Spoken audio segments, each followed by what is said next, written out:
अस्सलामुअलैकुम व्यूअर्स, हमारी इस वीडियो का टाइटल है how to learn English vocabulary और इस वीडियो में हम इंग्लिश वोकैबुलरी से डील करने की कोशिश करेंगे।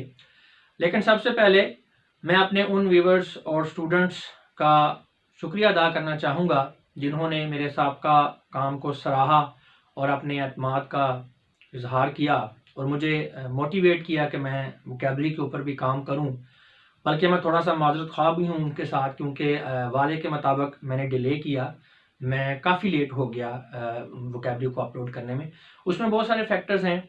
सबसे अहम और बड़ा फैक्टर तो कोविड है। मेरी अपनी फैमिली भी इफ़ेक्ट हो गई, मुझे खुद भी मैं कोविड का शिकार रहा। तो इस तरह के इश्यूज़ जो हैं वो चलते रहे, जिसकी वजह से वोकैबुलरी को अपलोड करने में तख़ीर होती रही।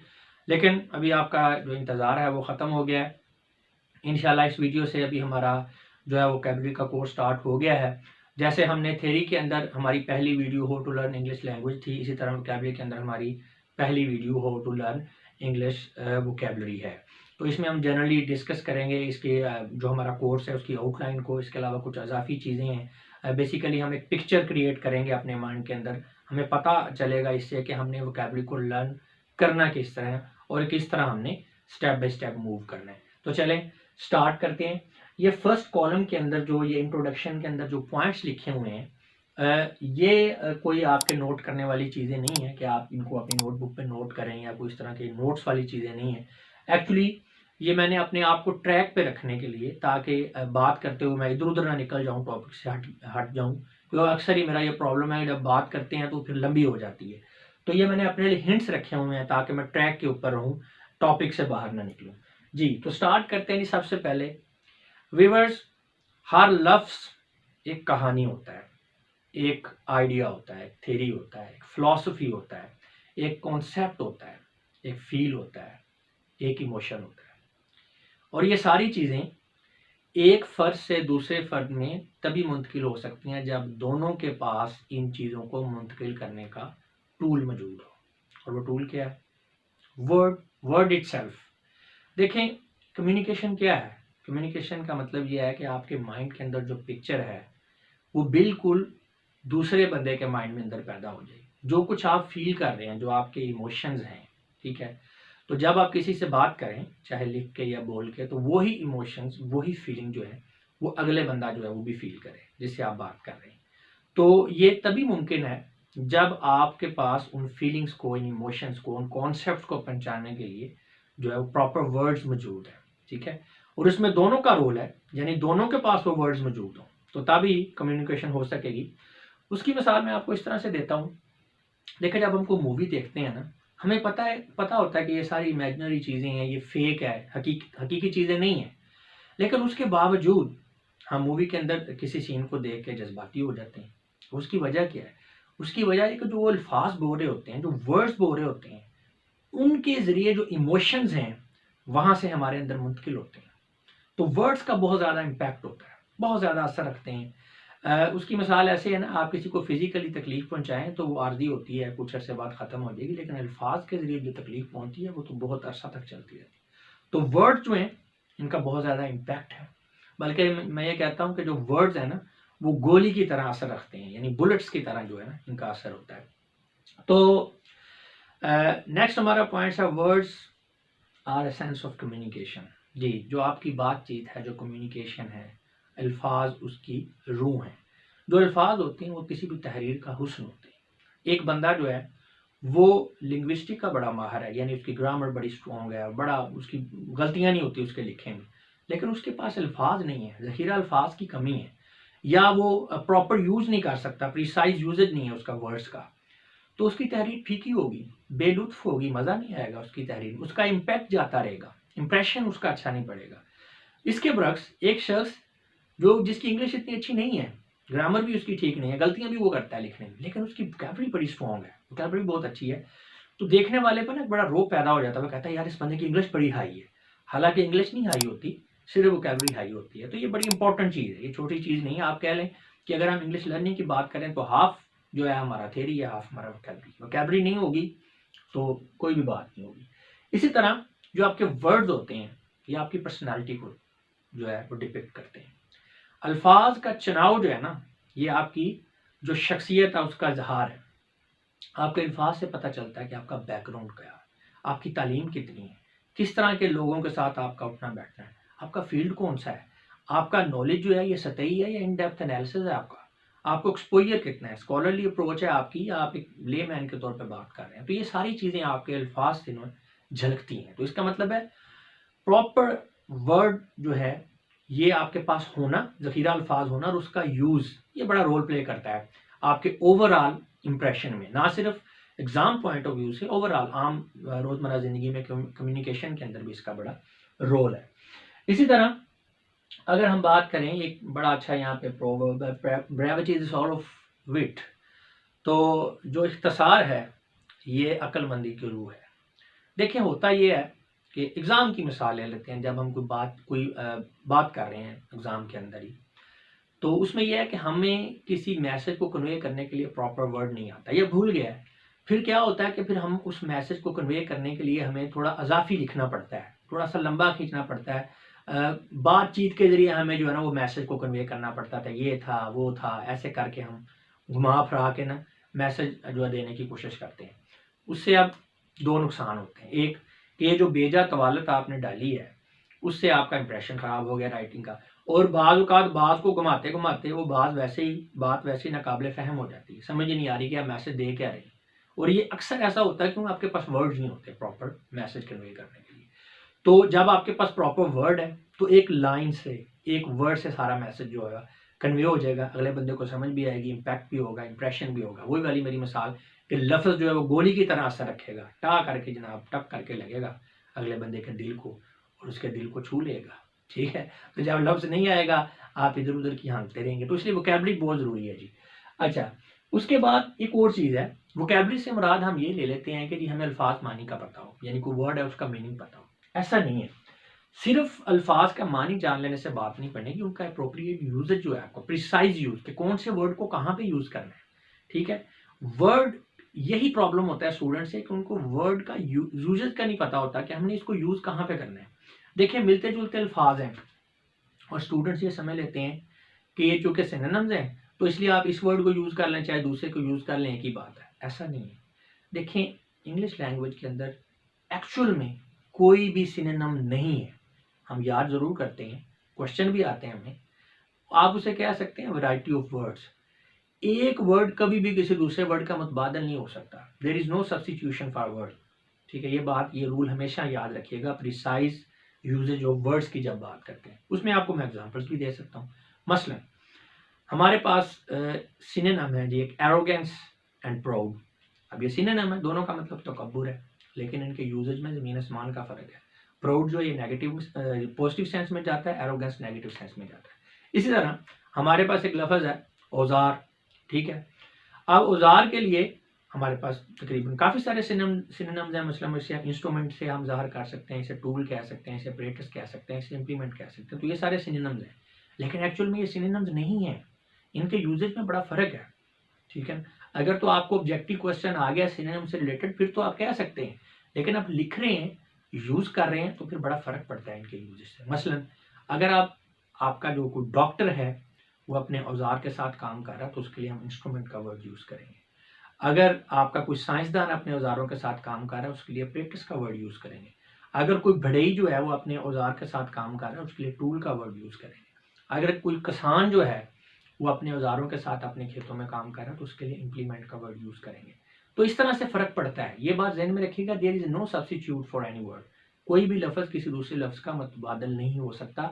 हर लफ्ज़ का अपना एक स्पेसिफिक यूज़ है। मैं आपको एक और एग्जांपल देता हूँ। देखिए हमारे पास दो वर्ड्स हैं, पिलर एंड कॉलम। ये सिनोनिम है। ठीक है, आपको पता है सपोर्ट देने के लिए हम इस्तेमाल करते हैं, पिलर भी और कॉलम एक ही चीज़ है। लेकिन अगर मैं ये कहूँ कि फ़लाँ जो स्टूडेंट था उसने फ़लाँ न्यूज़पेपर के अंदर फ़लाँ पिलर रीड किया, तो कैसा लगेगा आपको? हंसी आएगी ना। तो वहाँ पे आप पिलर नहीं लगाएंगे, फिर वहाँ पे आपने कॉलम ही लगाना है। पिलर लगाएंगे तो गलत हो जाएगा। वो जो हमारी थ्योरी है सिनोनिम्स वाली उसके हिसाब से तो फिर हम लगा सकते हैं ना, वहाँ कॉलम के बजाय पिलर भी लगा देना चाहिए, नहीं लगा सकते। तो बात करने का मकसद ये है कि हर वर्ड का अपना एक स्पेसिफिक यूज़ होता है और वोकैबुलरी लर्निंग से मतलब सिर्फ अल्फाज मानी को जानना नहीं है, बल्कि हमें ये पता होना चाहिए कि एग्जैक्टली हमने कहाँ पे किस सिचुएशन में कौन सा वर्ड यूज़ कर रहे हैं। अच्छा, होता क्या है कि अगर आपकी वोकैबुलरी पुअर है तो प्रॉब्लम्स क्या आते हैं आपको। प्रॉब्लम सिर्फ ये नहीं है कि आप एग्ज़ाम के अंदर जो है वो आपका वोकैबुलरी वाला पोर्शन है उसके अंदर आपकी जो परफॉर्मेंस पुअर होगी, सिर्फ बात यहाँ तक नहीं है। देखिए, अगर आपकी वोकैबुलरी पुअर है इसका मतलब है आपकी ओवरऑल कॉम्प्रीहेंशन पुअर है। कॉम्प्रीहेंशन का मतलब ये नहीं है कि जो क्वेश्चन एक आता है कॉम्प्रीहेंशन का एग्जाम के अंदर पैराग्राफ वाला और उसके एंड पे आंसर दिए होते हैं, नहीं नहीं। कॉम्प्रीहेंशन मतलब जनरल कॉम्प्रीहेंशन, यानी समझ बूझ आप कह सकते हैं। आपसे कोई बंदा बात कर रहा है, आप उसको सही नहीं समझ पा रहे, और जो आप बात कर रहे हैं वो अगले बंदे को समझ नहीं आ रही क्योंकि आपको समझाना नहीं आ रहा। आपकी कॉम्प्रीहेंशन जो है वो वीक है क्योंकि आपके पास वर्ड्स नहीं है सही, या अगर हैं तो उनको प्रॉपर यूज नहीं करना आता। ठीक है ना। तो अब जब आप रीड कर रहे हैं और आप ये समझ रहे हैं कि हमें तो अल्फाज मानी आते हैं, अब रीड करते हुए कोई बुक आप पढ़ रहे हैं तो आपके कॉन्सेप्ट ही सारे खराब हो रहे हैं, क्योंकि जो आपको राइटर कॉन्सेप्ट देना चाह रहा है वो तो आपको मिल नहीं रहा, आप उसके उलट कुछ समझ रहे हैं और वो कॉन्सेप्ट जो आपका वो उसी तरह से वो पुख्ता हो जाता है और आप पेपर में गलत परफॉर्म करेंगे। ठीक है, तो कॉम्प्रीहेंशन का फिर ये जो इश्यूज है ये बहुत ज़्यादा क्रिटिकल है। इसके अलावा फिर कॉम्प्रीहेंशन में ये भी होता है ना, जब आप लिख रहे हैं, आप बात कुछ समझाना चाह रहे हैं, जो आपका एग्जामिनर है जो आपका पेपर चेक कर रहा है उसे कुछ और समझ आ रही है, और बाद में आप पर स्टूडेंट्स कहते हैं पेपर बहुत अच्छा हुआ था समझ नहीं आई, ये क्या हो गया, इतने मार्क्स तो कम आने नहीं चाहिए। वो यही होता है, आपने अपने हिसाब से बड़ा सही लिखा होता है, वो समझने वाले को समझ ही नहीं आई। इसके अलावा जो एग्जाम आपके पेपर चेक करते हैं ना टीचर्स, खुसूसन जो कॉम्पिटेटिव एग्जाम्स के टीचर्स होते हैं बड़े एक्सपर्ट होते हैं, उनको पेपर चेकिंग का भी एक्सपीरियंस होता है, वैसे खुद का भी उनका बड़ा एक्सपोजर होता है, तो उनको तो एक नज़र में पता चल जाता है कि बंदा कितने पानी में है। ठीक है, तो वो जो इस तरह की गलतियां होती हैं ना नॉर्मली जो हमें फील नहीं हो रही होती, उनको बड़ी जल्दी फील हो जाती हैं कि यार ये बंदा जो है ना इसको वर्ड्स का यूज़ का ही नहीं पता। ठीक है, तो समझ आ जाती है उनको चीज़ें। अच्छा, इसके अलावा आपकी फ्लुएंसी बिगड़ जाती है, वर्ड नहीं होंगे तो बोल तो सकेंगे नहीं हम। देखें ना, हम कहते हैं यार स्पोकन इंग्लिश बड़ी मुश्किल है, रिटर्न आसान है, या रिटर्न आसान है, रिटर्न मुश्किल है, स्पोकन आसान है। आसान या मुश्किल वाली कोई बात नहीं, बात यहाँ पे वोकैबुलरी की है। स्पोकन में तो सारी गेम ही वोकैबुलरी की है। हम क्यों नहीं फ्लुएंटली बोल सकते, क्योंकि हमारी प्रैक्टिस नहीं होती। प्रैक्टिस इसलिए नहीं होती कि हमें हमारे पास वो अल्फाज नहीं होते, हम हिचकिचा जाते हैं, वोकैबुलरी हमारी पुअर होती है। तो इसीलिए आपकी फ्लुएंसी, अगर आपकी वोकैबुलरी पुअर है तो एक नेचुरल जो फ्लो होता है, जो कोहेरेंस होती है आपकी बातचीत में, चाहे लिखने में या बोलने में, तो वो डेवलप नहीं होती, और आप इंटरव्यू में भी सफ़र करते हैं, ना सिर्फ रिटर्न में। अच्छा, इसके अलावा ये जो वोकैबुलरी की हम बात कर रहे हैं, तो जो आपके एग्ज़ाम्स होते हैं उसमें खासकर जो आपका कॉम्पिटिटिव एग्ज़ाम्स होता है उसमें एक क्वेश्चन होता है कॉम्प्रीहेंशन का। वही जो पैसेज दिया होता है उसके एंड पे क्वेश्चंस होते हैं, वो आपने आंसर्स को असेस करना है। बेसिकली वो कॉम्प्रीहेंशन का मतलब ही है ना, चेक ये कर रहे हैं कि जो पैराग्राफ आपने पढ़ा है उसे कितना कॉम्प्रीहेंड किया, आपने क्या समझा उसे, आपको उसकी सही समझ आई है। डेफिनेटली आपको उसकी समझ सही तभी आएगी जब आपको पता चल रहा होगा, आपको अल्फाज के मीनिंग्स का पता होगा, फिर उनकी सेंस का पता होगा कि कौन सा वर्ड कौन सी सेंस में या कौन सी सिचुएशन के अंदर यूज होता है। तो उसमें आपका कॉम्प्रीहेंशन का पेपर है, आपका प्रेसी का पेपर है। इसके अलावा जो आपका ट्रांसलेशन का क्वेश्चन है, ये सीएसएस के अंदर भी आप 10 नंबर का डू टू इंग्लिश ट्रांसलेशन का क्वेश्चन है। तो ये क्वेश्चन तो डायरेक्टली इफेक्ट हो रहे हैं ना, वैसे तो वोकैबुलरी ओवरऑल इफेक्ट करती है आपके पेपर को, लेकिन ये तो डायरेक्ट इफेक्ट है ना। ये क्वेश्चन जो कॉम्प्रीहेंशन का है, प्रेसी का है या ट्रांसलेशन वाला, ये आपके इंग्लिश पेपर में ऐसे ही है जैसे मैथ्स के क्वेश्चन होते हैं, तो ये डायरेक्टली इफेक्ट हो रहे हैं। इसी तरह जो आपकी इंग्लिश का वोकैबुलरी वाला पोर्शन है, अब उसमें आपके सिनोनिम्स एंटोनिम्स हैं, वर्ड सब्स्टिट्यूशन है, आपकी एनालॉजी है, प्रपोजिशन का इस्तेमाल है, फिल इन द ब्लैंक्स होती है, उसमें आपने अप्रोप्रिएट वर्ड लिखना होता है। तो इस तरह के जो आपके क्वेश्चंस हैं वो भी डायरेक्टली इफेक्ट हो रहे हैं। आपकी अगर वोकैबुलरी पुअर है तो सारा जो है आपका बेड़ा गर्क हो जाएगा एग्जाम का। अच्छा, इसी तरह कुछ आपके क्वेश्चंस ऐसे होते हैं, ठीक है ना, खास करके आप कह लें किसी सब्जेक्ट से रिलेटेड जो है वो स्पेसिफिक टर्मिनोलॉजी को रिक्वायर कर रहे होते हैं। ठीक है, तो वो अगर आप सब्जेक्ट से रिलेटेड अप्रोप्रिएट टर्मिनोलॉजी यूज नहीं करेंगे, आपको मार्क्स नहीं मिलेंगे आपके आंसर के, बेशक आपने बिल्कुल ठीक ही क्यों ना लिखा हो। तो टर्मिनोलॉजी जो है ये बड़ी ज़रूरी होती है। अच्छा, तो उसमें ये भी देखा है कि बाद स्टूडेंट्स जो है उनकी कॉम्प्रीहेंशन कमज़ोर होती है, या आप कह लें कि बदकिस्मती से सवाल करने वाले ने क्वेश्चन के अंदर कोई ऐसा वर्ड यूज़ कर दिया है जिसका आपको मीनिंग नहीं पता, तो फिर आप उसको गलत जो है ले रहे हैं क्वेश्चन को। पूछने वाले ने कुछ और पूछा है, आपने उसे कुछ और समझ लिया है, आप अपना जवाब लिखते हैं जो टोटली आपका गलत होता है। तो ये भी हो जाता है। मसलन मुझे याद है सीएसएस का एक एग्ज़ाम था, उसके अंदर एक वर्ड यूज़ हुआ था एसटीयू। तो वो स्टूडेंट जो था उसे वो क्वेश्चन आता था, लेकिन उस एसटीयू वर्ड ने उसको ऐसा कंफ्यूज किया कि उसने वो क्वेश्चन छोड़ दिया। और बाद में जब उसे पता चला कि इसका मीनिंग क्या था तो उसको बड़ा अफसोस हुआ कि यार ये क्वेश्चन तो मुझे बड़ी अच्छी तरह से आता था इसका जवाब, यानी उसका मतलब अवॉइड था, तो अवॉइड की जगह पे एसटीयू यूज़ कर दिया एग्जामिनर ने। तो इस तरह भी हो जाता है। तो ये इसलिए वोकैबुलरी बहुत ज़रूरी है। अच्छा, अब हमने वोकैबुलरी को तैयार कैसे करना है। तो पहली बात, कुछ लोग शायद अभी भी एक्सपेक्ट कर रहे हो कि मैं लेकर आया हूँ ये वोकैबुलरी का कोर्स, तो पता नहीं कोई ऐसी ट्रिक होगा मेरे पास तो सारा कुछ ही ठीक हो जाएगा, जैसे कि ये इश्तिहारों में चल रहा होता है अमूमन। ऐसा कुछ नहीं है, कोई शॉर्टकट नहीं है वोकैबुलरी को तैयार करने, कोई शॉर्टकट नहीं है। सख्त मेहनत करनी पड़ेगी, सख्त प्रैक्टिस करनी। पहली तो बात ये, अगर कोई बंदा काम छोड़ दे कर रखता है तो रहने देना, छोड़ दे, नहीं होगा। मेहनत चाहिए इसके लिए, ठीक है। हाँ, मोटिवेशन भी चाहिए, वो इंशाल्लाह मोटिवेशन का काम मैं करता रहूँगा साथ साथ, वो भी चलेगा साथ में। लेकिन अब उसमें शॉर्टकट इसलिए नहीं है। वोकैबुलरी को तैयार करने का जो प्रॉपर तरीका है ना, वो क्या है, वो है रीडिंग, सिर्फ और सिर्फ रीडिंग। अब रीडिंग दो तरह की होती है, एक होती है इंटेंसिव रीडिंग, एक होती है एक्सटेंसिव। इंटेंसिव रीडिंग का मतलब है कि आप बहुत ज़्यादा रीड करते हैं, मतलब आप दिन में 5-6 घंटे, 7 घंटे, 4 घंटे, जितना आपके पास टाइम, यानी आपको रीडिंग का बड़ा एक शौक़ है, ठीक है, ज़ौक़ है आपका, तो ये हो गया इंटेंसिव रीडिंग। या आप किसी मटेरियल को बार बार रीड कर रहे हैं, ये भी इंटेंसिव रीडिंग है। एक्सटेंसिव रीडिंग का मतलब ये होता है कि आप वैरायटी ऑफ मटेरियल को स्टडी कर रहे हैं, तो ये दोनों चीज़ें चाहिए आपको। इंटेंसिव प्लस एक्सटेंसिव रीडिंग होगी तो आपकी वोकैबुलरी बिल्ड होगी। अब रीडिंग मैं क्यों कह रहा हूँ, उसमें एक तो अल्फाज मीनिंग का आपको पता चलेगा, दूसरी बात यह है कि जो अल्फाज का सही मीनिंग है ना, ये कॉन्टेक्स्ट के बगैर इसको समझा नहीं जा सकता। जैसे मैंने आपको पीछे 4 एग्जाम्पल्स दी हैं, मतलब एक वर्ड अकेला पड़ा है, उसका आप मीनिंग नहीं सही समझ सकते जब तक वो किसी फिक्रे के अंदर जुड़ा हुआ नहीं है। तो जब आप रीडिंग से अपनी वोकैबुलरी को इम्प्रूव करते हैं, उससे फिर आपको आपकी एक सेंस भी डेवलप हो जाती है, आपको समझ आ जाती है कि कौन सा वर्ड कहाँ पे यूज़ करना है, ठीक है ना, उसका आपको प्रिसाइज यूज़ भी आपको समझ में आ जाता है। तो ये बेहतरीन तरीका है। और इसके अलावा कोई आप कह लेना कि फ़लाँ बंदा कहता है ये ऐसे करेंगे, वो फ़लाँ लिस्ट याद कर लें, फ़लाँ चीज़ याद नहीं। असल तरीका यही है वोकैबुलरी का, शॉर्टकट और कोई नहीं। अच्छा, प्रॉब्लम ये है, शॉर्टकट तो कोई नहीं, लेकिन हर मसले का हल तो हो सकता है। अब एक टीचर जो होता है ना, उसका काम ये होता है कि वो फैसिलिटेटर होता है। उसने अपने नॉलेज से, अपने एक्सपीरियंस से स्टूडेंट्स को, या वो लोग जो उससे कम तजुर्बा रखते हैं, उनको फैसिलिटेट करना होता है। अब मैं जो वोकैबुलरी का कोर्स आपके लिए लेकर आया हूँ, मैं ये नहीं कहता कि ये जो असल तरीकाकार मैंने आपको वोकैबुलरी को बिल्ड करने का बताया, ये रीडिंग वाला, ये उसका सब्स्टिट्यूट है, यानी उसका मुतबादल है, ऐसा नहीं है। असल तरीका वही है, लेकिन इससे एक आप कह लें कि मैं फैसिलिटेट कर पाऊँगा उन लोगों को जिनका बहुत ज़्यादा रीडिंग बैकग्राउंड नहीं है, ठीक है।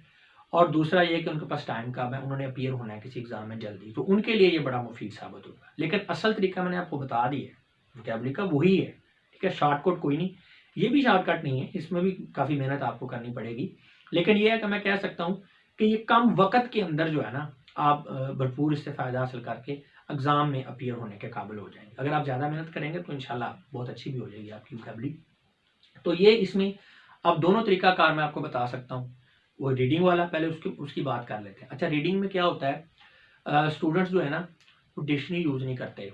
उनके ज़हन में ये चीज़ बैठी होती है कि वो वर्ड्स की खुद ब खुद ही समझ आना शुरू हो जाएगी जी जब रीडिंग करेंगे। ये बात काफ़ी हद तक ठीक भी है, लेकिन वो जो प्रिसाइज वर्ड वाली बात है ना, वो फिर वहाँ पे गलतियाँ करते हैं। कोशिश करें कि डिक्शनरी यूज़ करें, और डिक्शनरी में ऑक्सफोर्ड की डिक्शनरी ही रिकमेंड की जाती है, अच्छी है वो भी। लेकिन मेरे पर्सनल एक्सपीरियंस ये है, जो मैं रिकमेंड करता हूँ अपने स्टूडेंट्स को, वो है किताबिस्तान की डिक्शनरी। बहुत अच्छा उसके अंदर लिखा हुआ है, और उसमें आपको डबल फ़ायदा ये है कि आपकी उर्दू भी इम्प्रूव हो जाती है, क्योंकि English to English and English to Urdu meaning है, तो वो आपके उर्दू भी बहुत अच्छी हो जाती है उससे। तो वो आप लें, और जब आपने रीडिंग करनी है तो आप डिक्शनरी का इस्तेमाल करें। उसमें ये होगा, स्टार्ट में रीडिंग टाइम लेगी, लेकिन आहिस्ता आहिस्ता फिर आपकी रीडिंग में स्पीड आती जाएगी, क्योंकि बहुत सारे वर्ड्स आपको आहिस्ता आहिस्ता तैयार होते जाएंगे। और इसका थोड़ा सा एक शॉर्टकट है मेरे पास, वही है कि फ़र्ज़ करें आप न्यूज़पेपर लेते हैं, कोई डॉन ले लें, नेशन ले लें, कोई भी न्यूज़पेपर इंग्लिश का। आप एक न्यूज़पेपर आपने लेना है, एक साइड से उसको रीड करना शुरू करना है। जहाँ पे आपको मीनिंग नहीं समझ आ रहा, उसको अंडरलाइन करें, और डिक्शनरी से देख के उसका मीनिंग साइड पे निकाल के लिख लें, न्यूज़पेपर के ऊपर ही, या जो भी आप मटेरियल पढ़ रहे हैं, एग्जैक्ट वर्ड के ऊपर नहीं लिखना, साइड पे लिख लें, ताकि दोबारा देखना पड़े तो आपको डिक्शनरी ना खोलनी पड़े, वहीं से जल्दी से आप उसको देख लें। इस तरह से आपने रीड भी करते जाना और सारे वर्ड्स लिखते जाना है, उनके मीनिंग जो डिक्शनरी से। एक वर्ड के एक से ज़्यादा मीनिंग भी होते हैं जो डिक्शनरी के अंदर दिए हुए हैं, आपने सारे निकाल के लिखना है। ये नहीं कि एक मीनिंग रख लें, सारे निकाल के रखें ताकि आपको पता हो कि ये फ्राम वर्ड है, उसके इतने मीनिंग्स बनते हैं, उनके उसके ये शेड्स हैं, वो लिखते रहें। आपने एक साइड से शुरू करना है और सारा न्यूज़ पढ़ना है, चाहे न्यूज़पेपर पढ़ना है, चाहे उसके 16 पेजेस हैं, जितने भी पेजेस हैं उसमें एडवर्टाइजमेंट हर चीज़ आप पढ़ लें, कोई चीज़ छोड़े ना। मुकम्मल हो गया। अब जब ये मुकम्मल हो गया तो आपने भाग के दूसरे न्यूज़पेपर को नहीं पकड़ लेना, ठीक है ना। आपको खबरों का शौक है ना, तो आप उर्दू वाला पढ़ लें उतनी देर में जल्दी जल्दी, या आप उसमें न्यूज़ सुन लें। वैसे भी आजकल तो सोशल मीडिया, ट्विटर वगैरह के ऊपर सब कुछ चल रहा होता है, तो उनको प्रॉब्लम नहीं होता। ये मैं सिर्फ वोकैबुलरी के हवाले से बात कर रहा हूँ, खबरों के लिए बात नहीं कर रहा। बेशक आपको पुराना उठा रहे हैं न्यूज़पेपर, तो उसमें या भी आपका एक न्यूज़पेपर ख़त्म हुआ, उसके बाद आपने क्या करना है, फ़ौरन से ही उसी न्यूज़पेपर को दोबारा पढ़ना है। अब उसमें आपको फ़ायदा क्या होगा, आपको डिक्शनरी नहीं यूज़ करनी पड़ेगी बार बार, मीनिंग आपने निकाले हुए हैं। अब जहाँ पे आप फंसेंगे वहीं से फ़ौरन देख लिया और चलते गए, ले जी आप दोबारा रीड कर लिए, फिर उसी को रीड करना है। अब क्या होगा, अब मीनिंग तो आपको देखने पड़ेंगे जो आपने निकाल के रखे हुए हैं, लेकिन होगा क्या, आपका टाइम कम लगेगा। फिर आपने उसको रीड करना है। आपने तब तक उस एक न्यूज़पेपर को ही रीड करते जाना है जब तक आप कि कोई रीडिंग ऐसे आ जाए कि आपको एक मरतबा भी किसी लफ्ज़ का मीनिंग ना देखना पड़े। यानी आपकी रीडिंग का ये लेवल आ गया कि आपने उसको पढ़ा है और आपको सारे वर्ड्स के मीनिंग आ रहे थे, आपको वहाँ से अखबार के ऊपर ही जो आपने वर्ड्स निकाले हैं वो आपको दोबारा देखने की ज़रूरत नहीं पड़ी, एक दफ़ा भी ज़रूरत नहीं पड़ी। इसका मतलब है वो आपका न्यूज़पेपर अब तैयार हो गया, उसको रख दें। यही वाला प्रोसीजर जो पहले न्यूज़पेपर पे किया है दूसरे पे करें। दूसरे को भी आपने ऐसे ही करना है, लेकिन आप देखेंगे कि पहले की निस्बत दूसरे पर टाइम आपका कम लगेगा। फिर उसको भी यही बार बार रिपीट करें, फिर तीसरे पे आ जाए। मेरा ख्याल है कि 2 से 3 न्यूज़पेपर से जब आप चौथे पे या तीसरे या चौथे न्यूज़पेपर पे आप आएंगे ना, तो आपको डिक्शनरी यूज़ करनी पड़ेगी। आप बड़े हैरान होंगे कि मुझे तो सारा पता चल रहा है। और आपने तब तक न्यूज़पेपर चलते जाना है, यानी इसी तरह दूसरा, तीसरा, चौथा, 5वां न्यूज़पेपर, जब तक आप डिक्शनरी आपके हाथ से छूट नहीं जाती, यानी आपको सारा समझ, अब आपको सारी समझ आ रही है, ठीक है, वो न्यूज़पेपर आपने घुमाने नहीं है, उनको संभाल के रखना है। फिर सारों को एक मरतबा पढ़ें, फिर पढ़ें। जितना ज़्यादा आप उसको पढ़ लेंगे वो आपका रिटेन हो जाएगा। ले जी आपकी वोकैबुलरी तैयार है। क्योंकि मैंने न्यूज़पेपर का स्पेसिफिकली इसलिए कहा है कि उसके अंदर जो वोकैबुलरी होती है ना, कॉम्पिटिटिव एग्जाम में मोस्टली वही वोकैबुलरी आ रही होती है, और वो बड़ी अच्छी वोकैबुलरी है, आपकी कॉम्प्रीहेंशन भी सारी ठीक हो जाती है। तो ये जी आपका है तरीकाकार रीडिंग का। लेकिन ये भी रीडिंग का मैंने एक्चुअल में आपको शॉर्टकट तरीका बताया है। लॉन्ग टर्म वही है कि आप बुक्स पढ़ें, नॉवल पढ़ें, सारी चीज़ें पढ़ें और बस वोकैबुलरी को करते रहें। ये एक शॉर्टकट ट्रिक है, लेकिन खैर ये आप करेंगे। और इसके साथ ये है कि ये हम कोर्स करवा रहे हैं। अब इस कोर्स में ये है कि हमने चीज़ों को रखा हुआ है एक सीक्वेंस के साथ। देखें जो आपकी होती है ना तरतीब होती है, जो तरतीब, ये किसी भी चीज़ का हुस्न होता है। जैसे हमने इंग्लिश लैंग्वेज कोर्स आपको पढ़ाया था, वो एक ख़ास सीक्वेंस के साथ, तरतीब के साथ चला है। बिल्कुल उसी तरह हमने इसको भी एक तरतीब के साथ स्टेप बाय स्टेप हमारी लर्निंग होगी। हम आसानी से मुश्किल की तरफ जाएंगे, ठीक है। और इससे आपको एक तो फ़ायदा ये होगा कि आपको चीज़ें लेबोरियस नहीं लगेंगी, मुश्किल नहीं पेश आएगी। इंटरेस्ट से आप आसानी से करते जाएंगे, कदम ब कदम, स्टेप बाय स्टेप आप बढ़ते जाएंगे अपनी मंजिल की तरफ। चीज़ें, कॉन्सेप्ट अच्छे तरीके से क्लियर होगा, फिर चीज़ें देर पाओगी या मुश्किल होंगी। और एक चीज़ की तो इंशाल्लाह यहाँ पे गारंटी है कि जो वर्ड्स का प्रिसाइज यूज़ है ना, वो आपको बहुत अच्छे तरीके से समझ आ जाएगा ये कोर्स कर लेने के बाद। तो अब उसमें ये जो मैंने आपको 2 मेथड्स बताए हैं, एक आपको मैंने रीडिंग वाला मेथड बताया है, कोर्स करने वाला। अब इसमें थोड़ा डिफरेंस मैं आपको बता दूँ। डिफरेंस ये है कि जो रीडिंग वाला मेथड है वो आसान है, लेकिन उस पर टाइम ज़्यादा लगता है। ये जो इंग्लिश कोर्स वाला, ये जो मैं आपको करवा रहा हूँ, ये आपका बहुत मुश्किल है, उसकी निस्बत मुश्किल है, क्योंकि इसमें बहुत सारे रट्टे भी आपको लगाने पड़ेंगे, मेमोराइज़ करनी पड़ेंगी ना चीज़ें, तो चीज़ों को मेमोराइज़ करना मुश्किल होता है। वो वैसे ही याद हो रही हैं, ऐसा ऐसे हुए, उसमें टाइम ज़्यादा लगेगा, लेकिन ईजी है, मुश्किल नहीं है। लेकिन यहाँ पे आपको जो है मुश्किल होगा आपके लिए थोड़ा, लेकिन यहाँ पे एक फ़ायदा है, यहाँ पे आपकी टाइम सेविंग है। तो इन दोनों का अगर कंपैरिजन करें, वो ईजी है मेथड रीडिंग वाला और टाइम ज़्यादा है, ये मुश्किल है लेकिन टाइम की कमी है। अब आपने अपने टाइम की अवेलेबिलिटी देखनी है और आपने अपना स्टैमिना देखना है, ठीक है ना। उसको देखते हुए आपने चूज़ करना है कि आपने रीडिंग वाला मेथड अपनाना है और ये वाला या ये वाला मेथड अपनाना है। तो उसमें आपके पास रेफरेंस तो अवेलेबल है, अगर रीडिंग वाला भी कर रहे हैं तो यहाँ पे रेफरेंस अवेलेबल है। जैसे आप रीडिंग में जैसे मैंने न्यूज़पेपर का बताया या दूसरी चीज़ें, तो उसमें फ्रेजल वर्ब अलहदा से, या पेयर ऑफ वर्ड्स, या आप कह लें प्रोवर्ब्स, या प्रीपोजिशन, उस तरह की चीज़ें तो नहीं बताई होंगी, वो आपको यहीं से करनी पड़ेगी, ठीक है। तो उसमें आपके लिए रेफरेंस तो मटेरियल तो अवेलेबल है, तो ये आपके लिए दोनों चॉइसेस हैं, आप जिस तरह से इसको मर्जी कर लें। तो उसमें एक चीज़ और है कि हमारा एक कंप्लीट इंग्लिश कोर्स चल रहा है दूसरे चैनल के ऊपर, जो थ्योरी है, ये हमारा कंप्लीट इंग्लिश कोर्स वोकैबुलरी का है। तो ये दोनों साथ साथ चलेंगे, इनके जो टॉपिक्स आपस में मिलते जुलते हैं, यानी हमने थ्योरी में कोई टॉपिक पढ़ा, उस टॉपिक से रिलेटेड वोकैबुलरी हम यहाँ पे पढ़ेंगे, दोनों के लिंक्स आपस में शेयर होंगे। तो जैसे ही आप वहाँ पे कोई टॉपिक पढ़ेंगे, उस टॉपिक से रिलेटेड वोकैबुलरी आप यहाँ से देख लेंगे। तो वो टॉपिक और वोकैबुलरी को जब मिला के आप इकट्ठे एक दूसरे से रिलेट करके पढ़ेंगे तो बहुत अच्छी समझ आएगी, टॉपिक की भी अच्छी समझ आएगी और वोकैबुलरी भी आपकी ईजिली और अच्छे तरीके से जो है वो आपको क्लियर होती जाएगी।